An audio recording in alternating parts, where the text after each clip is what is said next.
Obrigada, Jesus. Muito obrigada, Jesus. Glórias a Deus. Glórias a Deus.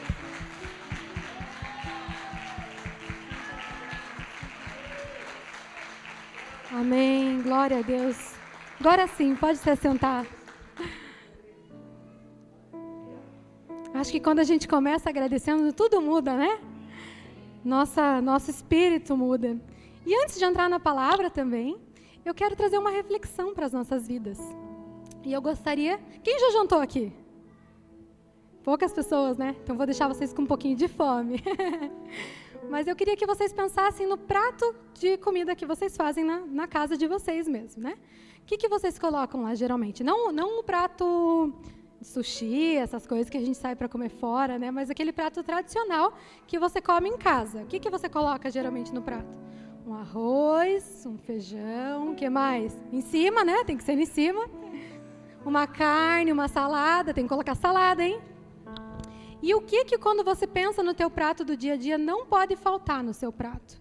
Aquilo que você pensa, não, pode faltar a salada, né? Que a gente sempre tira a salada, mas não pode faltar isso. O que é? A carne que dá sustento, né?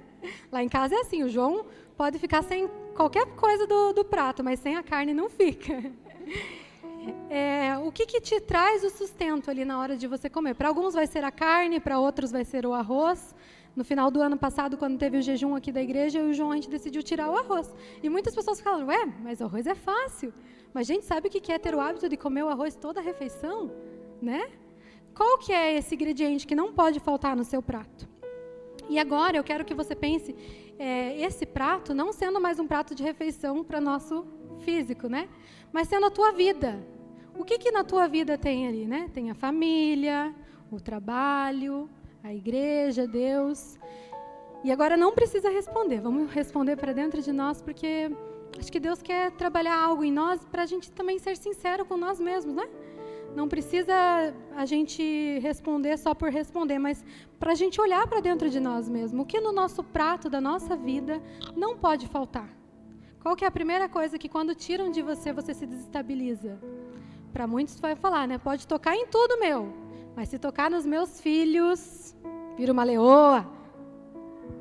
Pode tocar em tudo, mas não mexe no meu dinheiro. Inclusive o pastor pegou um pouquinho da minha pregação aqui, hein, pastor? Não, mas para a glória de Deus, porque é Deus querendo tratar as nossas vidas, né? Também, né? Vai ser Deus. Eu creio aqui, em nome de Jesus, que todo mundo pensou que é Deus, né? Mas será, gente, que na prática realmente é Deus que não pode faltar nas nossas vidas? Ou será que só Davi entendeu isso e a gente ainda não? Como o pastor estava falando, né? Então, por isso eu quero abrir com vocês o Salmo 23, que também é bem conhecido, né? Mas vamos abrir lá. Algumas versões vão estar diferentes.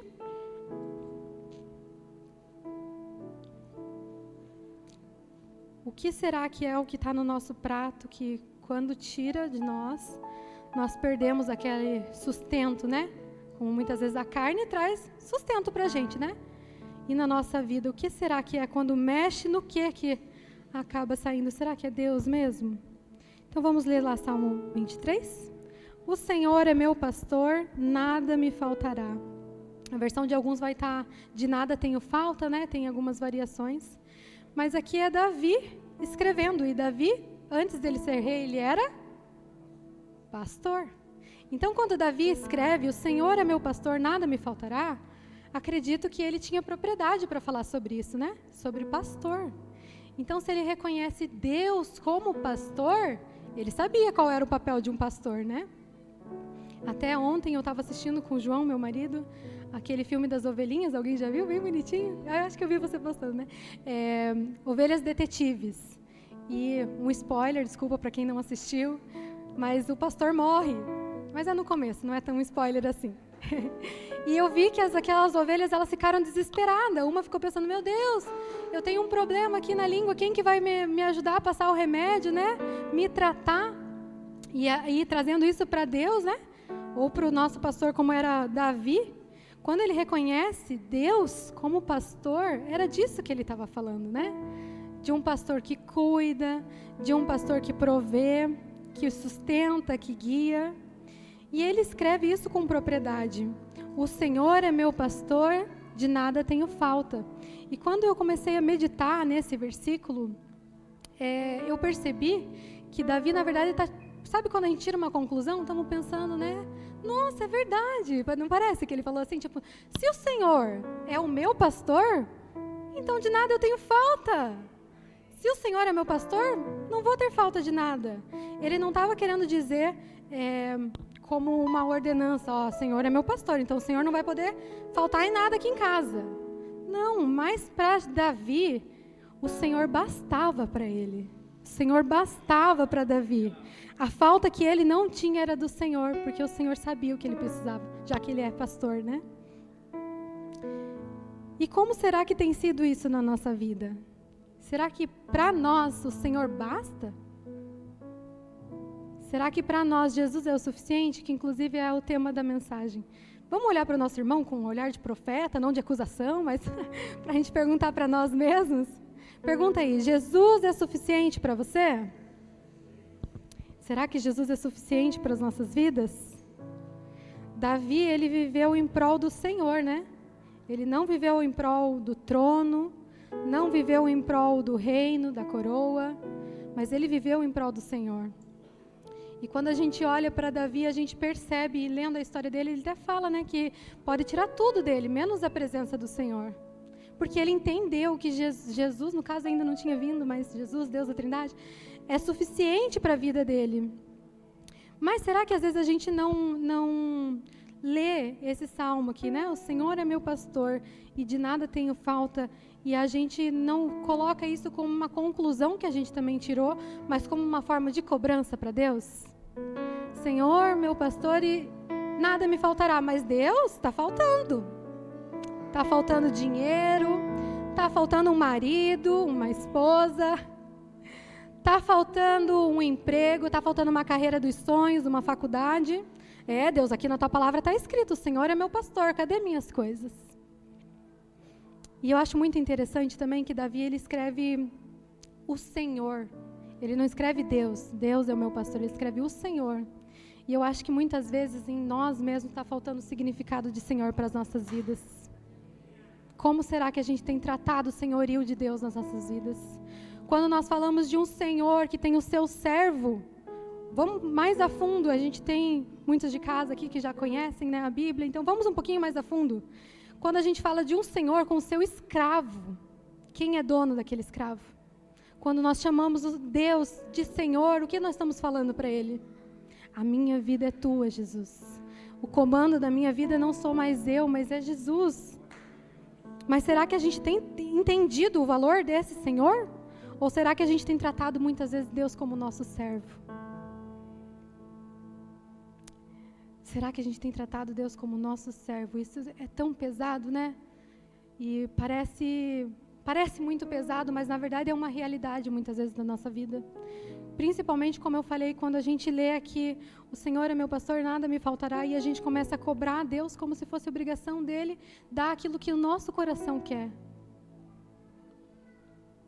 A ovelha segue o seu pastor. Ainda me falta, Jesus, muitas coisas, então eu quero isso, quero aquilo, mas o que o Senhor quer para as nossas vidas? A Bíblia também fala que, a pastora costuma colocar esse versículo também, o meu povo me honra com os lábios, mas e o coração está onde? E quando a gente canta, né, Senhor, será que a gente realmente tem o significado desse Senhor para as nossas vidas? É algo muito sério, mas o Senhor quer tratar nessa noite as nossas vidas. Assim como Ele já tratou em mim, porque a palavra nunca é, né, só para quem a gente está comunicando, mas é algo que o Senhor vem tratando em nós muitas vezes. E como eu falei, ela me confrontou primeiro. O Senhor me perguntou já, Carla, eu sou suficiente para você? E eu lembrei, enquanto eu estava preparando, de um dos sonhos que o Senhor realizou na minha vida. E enquanto eu estava pensando nesse sonho, o Senhor me perguntou depois, sabe? Claro que depois de já ter acontecido e tudo mais, mas Ele falou, Carla, como você teria reagido se eu te falasse que eu nunca realizaria esse seu sonho? Será que eu seria suficiente na sua vida, mesmo não realizando esse sonho? E também contando um pouco do meu testemunho, que desse sonho, não vou entrar em detalhes do que ele é, nem nada, mas o Senhor realizou algo meu de infância, assim. E eu, muitas vezes, não queria nem compartilhar, porque eu não me achava digna daquilo, não me achava merecedora. Mas a gente realmente não é, né, irmãos? A gente era digno de morte de cruz, de condenação. E se a gente também se menospreza sobre mereço ou não mereço, também a gente não entendeu a nossa identidade. Então, por isso que hoje eu estou compartilhando com vocês. O Senhor realizou o meu sonho. E para a glória dele, Mas, e se Ele não tivesse realizado, como será que teria sido a minha vida? Se eu até soubesse disso. E se Ele não realizar o seu sonho também? E como eu falei sobre a graça, a gente não entende ela quando a gente acha, não, sou terrível, né? Sou nada de merecedor, então eu nem vou falar. Mas também quando a gente fica falando, Senhor, eu mereço. Como a gente leu aqui, de nada me faltará, e fica falando, Senhor, está faltando isso e aquilo, como se a gente fosse merecedor de tudo o que a gente quer. E a gente precisa tomar cuidado, né, nesses dois pensamentos. Deus, Ele não deve nada para a gente. Tudo que a gente, muitas vezes a gente, né, devia, já foi pago numa cruz. Será que a gente tem valorizado a cruz? Eu sei que é muito serás, mas é o que Deus tem perguntado para mim. Como eu tenho visto tudo que Ele já fez por nós? E assim, voltando um pouquinho para o meu testemunho, só quero finalizar aqui uma coisa que eu experimentei, e eu acredito que foi até por isso que o Senhor foi misericordioso de realizar o meu sonho, mas quando eu cheguei lá e vi tudo aquilo que eu estava realizando, eu olhei e falei, é só isso. Não consigo me conter. Então, não porque eu estava menosprezando o sonho que o Senhor me deu, mas porque eu percebi que o que a gente tem todos os dias é muito maior. É muito maior, muito maior. Nada se compara àquilo que foi pago para nós. Nada se compara à presença do Senhor que a gente tem todos os dias. E às vezes a gente não valoriza que o véu foi rasgado do templo para que a gente pudesse ter acesso a isso todos os dias. E parece que muitas vezes o Senhor tem que implorar para que a gente se prostre, tem que implorar para que a gente entre no nosso quarto, para que a gente tenha um tempo com Ele. Parece que a gente fica pedindo para que o Senhor tenha saudade de nós, mas e a nossa saudade, aonde está? Nada se compara à presença do nosso Senhor, e a gente tem isso livre acesso todos os dias. Que a gente saiba valorizar isso. Se tudo me faltar, mas ainda tiver a presença do Senhor, será que vai nos bastar? Será que a presença do Senhor realmente nos basta, igreja?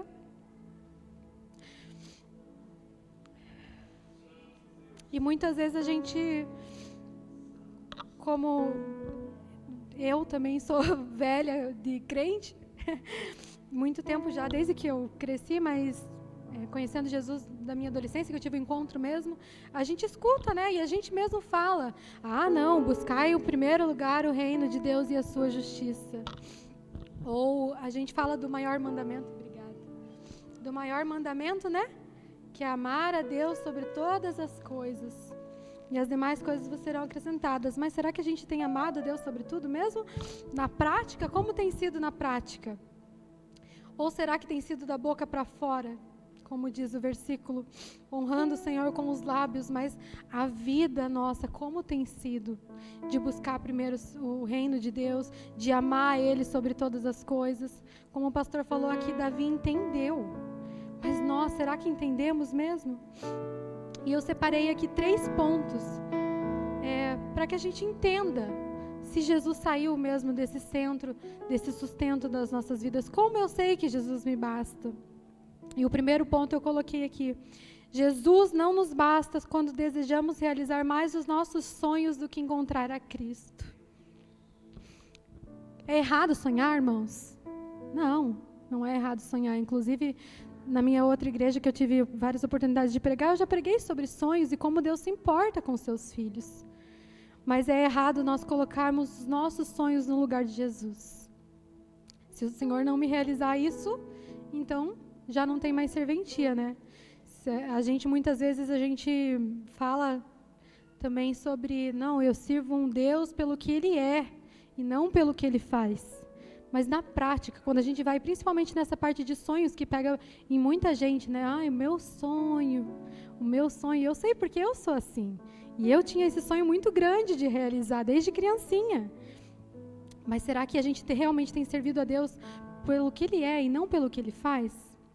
Então a gente precisa tomar muito cuidado, porque o Senhor sonha por nós. Mas nós precisamos estar alinhados com os sonhos dEle. Sonhar não é errado, mas ocupar o lugar de Jesus nas nossas vidas, colocando o nosso sonho, isso sim é errado. Eu tenho uma prima e eu acompanho ela também, assim, espiritualmente falando, né? E ela tem um sonho muito grande de ir para Nova York. Ela sempre fala. E daí esses dias eu perguntei para ela, falei, mas e se Deus não te levar para Nova York? Ai, eu morro. Ela falou que ela é adolescente, né? Desculpa os adolescentes, não estou falando mal de vocês, amo todos. Mas é verdade, às vezes a gente não para pensar na possibilidade de que os sonhos de Deus é diferente do nosso. E muitas vezes a gente não para nem para perguntar para o Senhor, Senhor, esse sonho, eu devo prosseguir com ele no meu coração? Será que o Senhor não tem outros sonhos para nós? E quando a gente fala também sobre amar a Deus sobre todas as coisas, é sobre a gente confiar, né? Porque parece às vezes que o que eu quero é melhor do que Deus quer. Eu sei que a gente não fala isso, né? Não, misericórdia. Mas e na prática, gente, como que é isso? O Senhor não nos basta quando nós desejamos realizar os nossos sonhos do que encontrar a Cristo. Isso também sobre a volta de Jesus. Hoje nós cantamos aqui também, parece que tudo veio encaminhando, né, para que Deus quer nos tratar essa noite, mas cantamos sobre a volta de Jesus, cantamos sobre a primeira música, Ele, por Ele que eu estou gastando a minha vida, perdendo tudo por amor e com alegria. E quando a gente volta para essa palavra, será mesmo? Perdendo tudo por amor e com alegria. Ou quando nós cantamos, vem Jesus, né? Maranata. Vem Jesus, mas espera eu casar. Vem Jesus, mas espera eu me formar. Vem Jesus, mas eu quero filhos. Como está o nosso desejo da volta de Jesus? Sabe por que muitas vezes isso acontece? Porque a gente não valoriza o céu. Nós achamos que aqui é muito maior do que o céu. Muitas vezes nós estamos precisando mais de Bíblia, irmãos. Mais dessa intimidade com Jesus. E eu sei que não é uma palavra confortável de ouvir. Eu sei, porque eu ouvi primeiro de Jesus. Mas, irmãos, se Ele está trazendo, é para trazer cura, amém? Querem ser curados? Amém? Eu também quero ser curada, Jesus. E Paulo já dizia, né? Para mim, viver é Cristo e morrer é lucro. Mas os nossos pensamentos como estão? Viver são os meus sonhos e morrer atrapalham os meus planos. E também a volta de Jesus. Viver é meu sonho. A tua volta, Jesus, atrapalha meu sonho.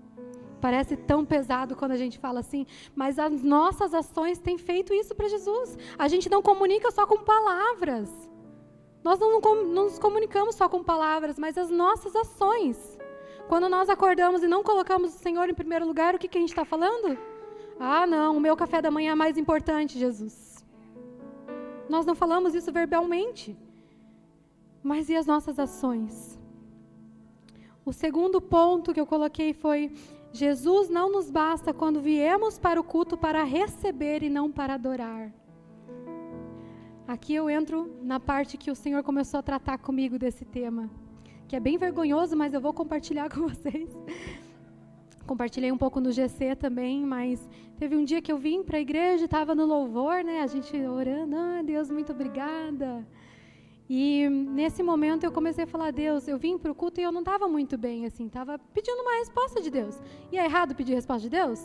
Não, não é errado, mas a maneira que eu fiz, acredito que estava errado.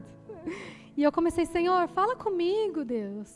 E Deus praticamente, vai ter a palavra, eu vou falar com você. Mas não era assim que eu queria do meu jeito. Deus, eu quero que o Senhor use a irmã do coque para vir aqui falar algo bem específico, Senhor. E eu comecei a pedir isso para Deus, né?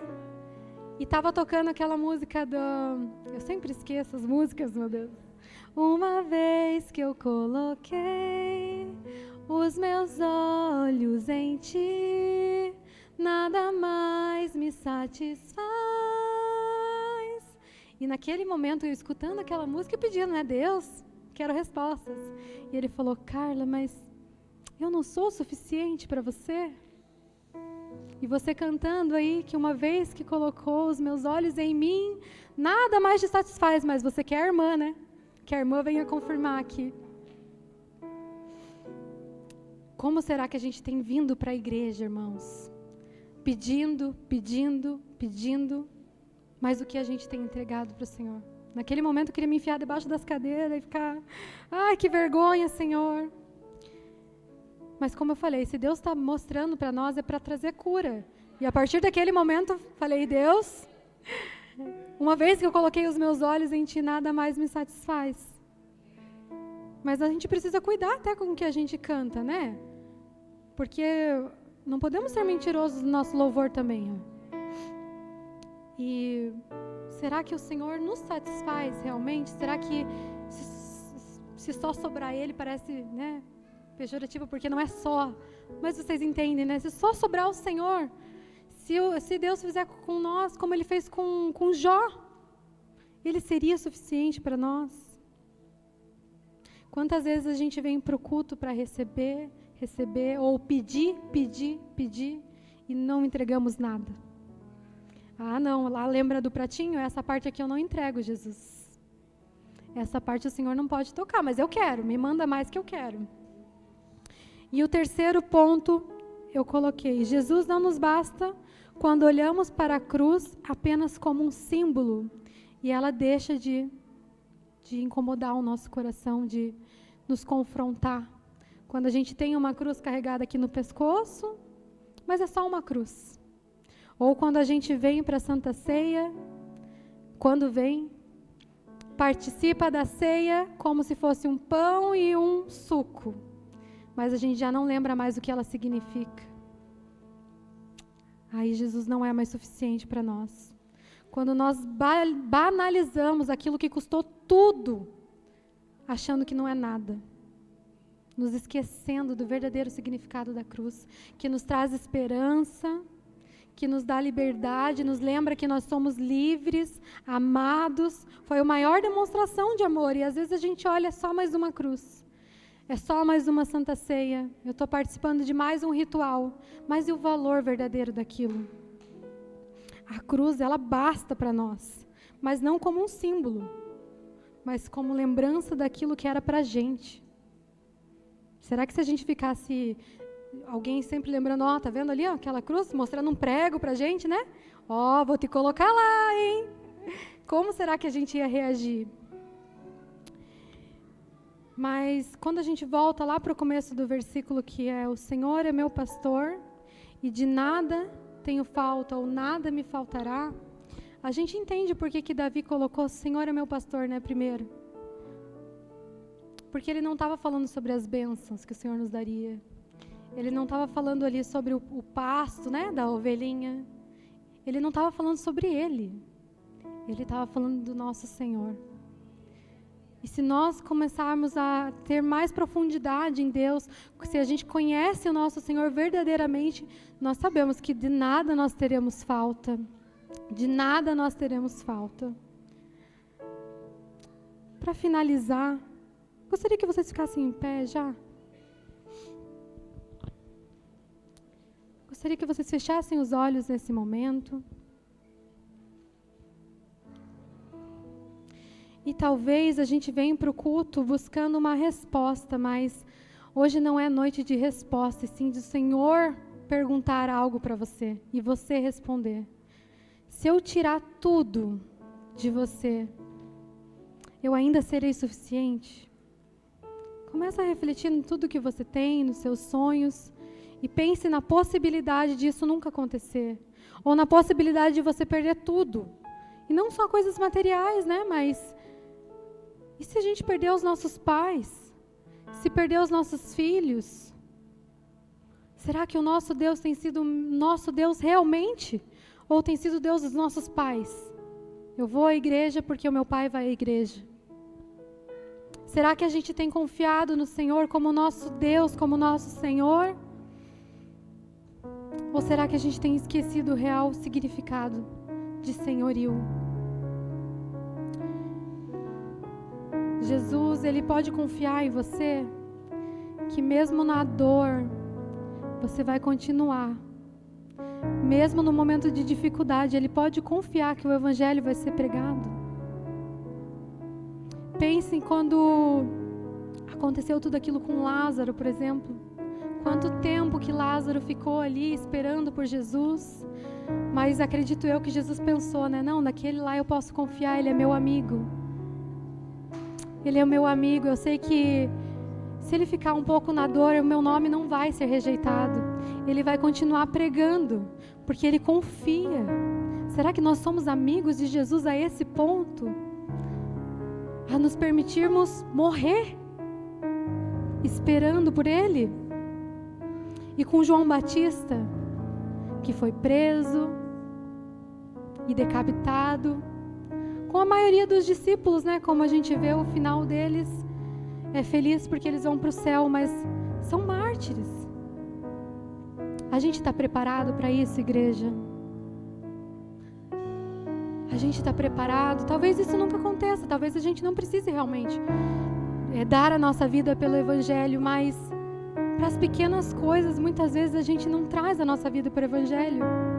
Será que nós podemos ser amigos de Jesus a ponto de, na dor, Ele poder continuar confiando em nós? E lembrando daquele prato para as nossas vidas, se fosse para escolher apenas uma coisa para sustentar a tua alma, o que você escolheria?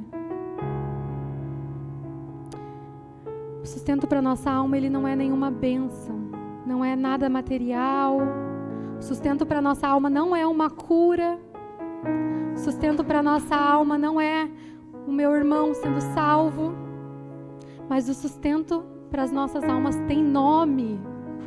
E o nome dele é Jesus. O nome dele é Jesus. Jesus. O nome dele é Jesus. Então meio que a gente não tem para onde fugir. Se é só Ele que vai alimentar a nossa alma, por que a gente tanto foge? Por que a gente fica tentando preencher o vazio que tem dentro de nós? Muitas vezes com compras, muitas vezes com amores banais, muitas vezes com idolatrias, porque sim, existe idolatria ainda. A idolatria não é somente com imagens, mas a idolatria é tudo aquilo que nós colocamos acima de Deus. Por que nós resistimos tanto a que Ele seja suficiente nas nossas vidas?